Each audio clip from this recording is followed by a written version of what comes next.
போடாடி கடப்பாறை கண்டறிந்தவரை விட இந்த உலகத்தில் இன்னும் ஒரு விஞ்ஞானி பிறக்கவில்லை. இங்கு தொழில் வளர்ச்சின்னு சொல்றீங்களே, நல்லா வேலை பார்த்தா சம்பளம் கிடைக்கும்.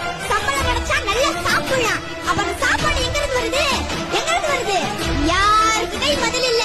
விவசாயத்தை படிக்காதவன் செய்கிற தொழில் என்று நீங்க நினைக்கிறீங்க. விவசாயம் என்பது தொழிலே கிடையாது. அது நம்முடைய பண்பாடு, வாழ்வியல் என்பதை புரிஞ்சுக்கணும். விவசாயத்தை படிக்காதவன் செய்கிற தொழில் என்று நீங்க நினைச்சீங்கன்னா